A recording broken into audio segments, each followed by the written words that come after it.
Out of the 40,000 men who ever set foot inside Germany's U-boats during World War II, more than 30,000 never came home. These submarines prowled the Atlantic, sinking over 2,700 Allied ships, cutting off vital supply lines, and sending thousands of sailors to a watery grave. The ocean became their battlefield, and for many, their tomb. This is the grim legacy of the U-boat, Germany's deadliest weapon beneath the waves, and one of the most terrifying postings any soldier could ever receive.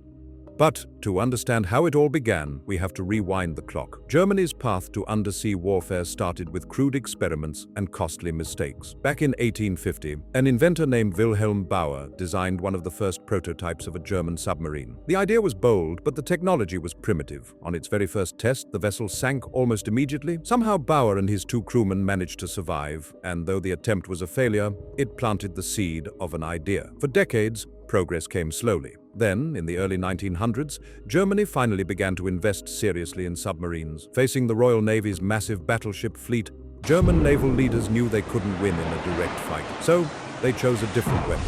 Submarines designed not to duel warships, but to strangle Britain's supply lines. If they couldn't defeat the Royal Navy head-on, they would try to starve an island nation into submission. When World War I broke out, Germany already had 28 U-boats ready for action, and it didn't take long for them to prove their worth. Just weeks into the conflict, U-9 slipped into the North Sea and in less than an hour sent 3 British cruisers to the bottom, killing over 1,400 sailors. In one strike, naval warfare had changed forever.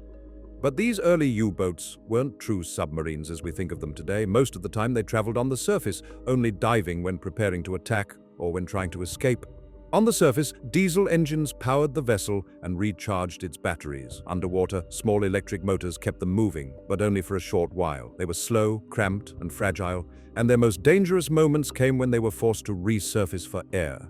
At first, German commanders fought by the so-called prize rules. Merchant ships would be stopped, their crews given time to abandon ship, and only then would the U-boat fire. But Britain soon introduced Q-ships, merchant vessels armed with hidden guns. Several U-boats were lured in and destroyed. Fairness quickly disappeared from the equation. Germany turned to unrestricted submarine warfare. From then on, no ship was safe, civilian or military. The most infamous attack came in May 1915. The RMS Lusitania, a British passenger liner, was struck by a torpedo from U-20 and sank off the coast of Ireland. Nearly 1,200 people died, including 128 Americans. The attack shocked the world and helped push the United States into the war, a decision that would ultimately seal Germany's fate. By the end of World War I, U-boats had sunk more than 5,000 ships, but the price was enormous. Around 5,000 German submariners were killed, and 178 U-boats never returned. And yet this was only the beginning, because Germany wasn't done.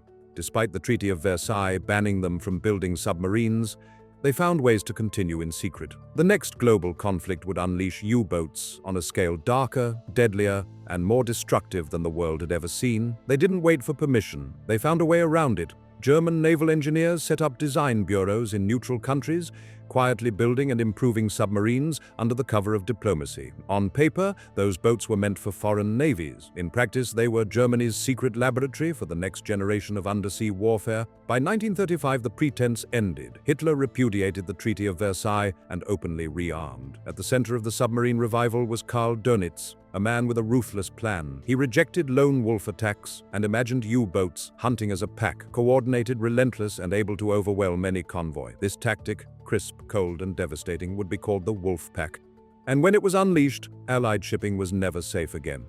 The workhorse of this campaign was the Type 7 U-boat. Roughly 220 feet long and fitted for the long haul, it could cross oceans on its own, carrying crews and torpedoes thousands of miles from base.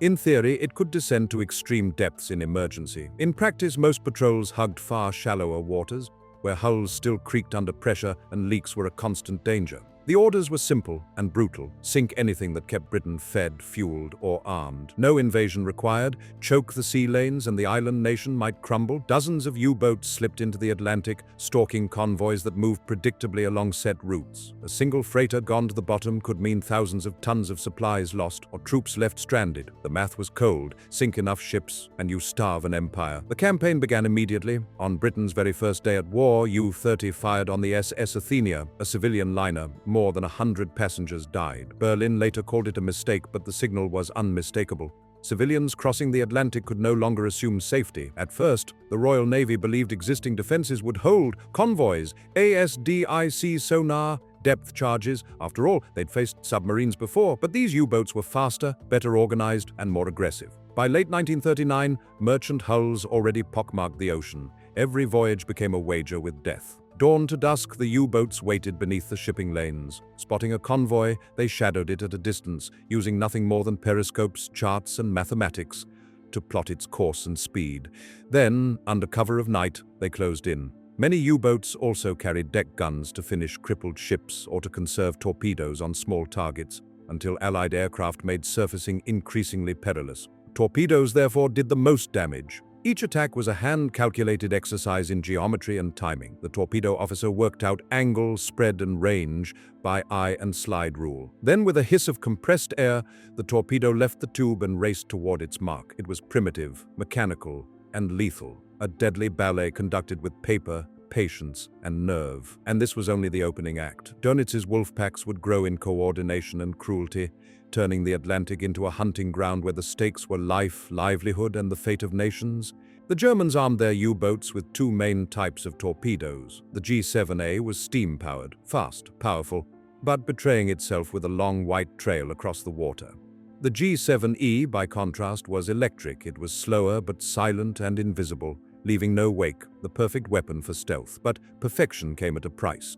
Early versions were notoriously unreliable. Some even malfunctioned so badly they circled back, threatening to strike the very submarine that launched them. A typical U-boat carried up to 14 torpedoes, but only a handful could be loaded into the tubes at one time. Every shot mattered. A mist spread didn't just waste ammunition, it could expose the submarine's position and invite swift retaliation. When the attack succeeded, however, the results were nightmarish. Survivors had little hope. With no nearby ports and few rescue options, sailors often drifted for days in lifeboats or clung to wreckage in freezing seas, praying for a passing convoy to find them before the ocean claimed them. By 1941, the U-boat menace was no longer just a threat, it was a crisis. German submarines were gutting Allied supply routes. In a single year, more than 6 million tons of shipping went to the bottom of the Atlantic. Britain's survival now depended on its ability to shield those vital convoys. The deadly game of cat and mouse had begun. Britain revived the convoy system, grouping merchant vessels into heavily defended formations. Karl Dönitz countered with his infamous wolf pack strategy. Multiple U-boats striking the same convoy from different angles, overwhelming the escorts through sheer numbers. The Allies answered with hunter-killer groups, surface fleets dedicated to tracking and destroying submarines. The escalation reached its peak in May 1943. For the German Navy, it would be remembered as Black May. In just 4 weeks, 43 U-boats were destroyed, a staggering 41% loss rate. With each submarine carrying around 50 men, the human cost was catastrophic. The Battle of the Atlantic was turning against Germany. Anti-submarine warfare had finally caught up, but it came only after years of bloody lessons. At first, the primary weapon was the depth charge, a barrel-shaped explosive rolled from the stern of a ship, set to detonate at a chosen depth. Early versions were crude, with little precision, but new weapons soon followed. The Hedgehog, a forward-firing mortar, hurled 24 small charges in front of a ship. Unlike depth charges, they exploded only on contact, making them more accurate and far deadlier. A near miss from either weapon could buckle a submarine's hull, cripple its systems, or force it to the surface. A direct hit could crush it outright. And the danger wasn't only from the sea. Aircraft had become U-boats' new nightmare. Long-range patrol bombers, equipped with radar, searchlights, and their own depth charges, could sweep across vast stretches of ocean. Surfacing now meant exposure, and often destruction. By 1943, nowhere in the Atlantic was safe. On the surface, U-boats were hunted from the skies. Below the waves, sonar-guided escorts closed in with precision attacks. Germany's once feared undersea fleet was no longer the predator. It was becoming the prey. The hunters of the deep were now finding themselves the hunted, but what truly made life aboard a U-boat unbearable wasn't only the enemy outside, it was the daily torment inside. A patrol could drag on for up to 12 long weeks.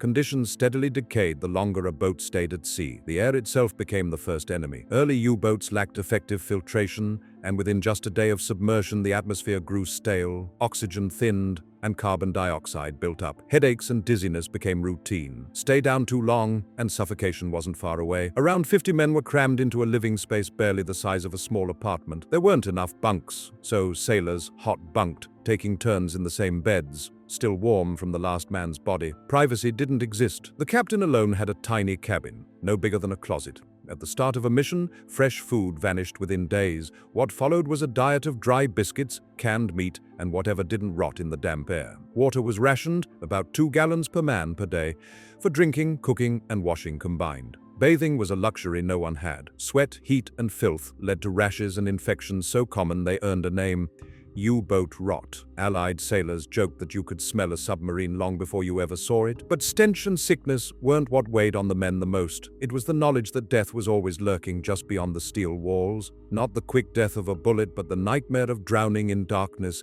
sealed inside a thin metal shell. If a dive went wrong, through enemy attack, mechanical failure, or one miscalculation, the boat could plummet uncontrollably toward crush depth. The steel hull groaned under the mounting pressure, bending inch by inch until it suddenly gave way. In less than a second, the submarine would implode, flattening every man on board. Crews called it the death dive. Their only hope was to blow the ballast tanks and level out. But if the system failed, or if the descent was too steep, there was nothing left but to wait for the inevitable. And yet, some fates were even worse. Boats that didn't sink deep enough to be crushed sometimes struck the seabed instead. In those cases, the crew remained alive, but trapped. Lights failed, power drained, air ran thin, sometimes oxygen simply ran out. Other times, seawater crept in relentlessly, rising inch by inch until the men could no longer breathe. It wasn't instant death, but slow suffocation inside a steel coffin. Then there were fires. A submarine was packed with fuel, batteries, and torpedoes.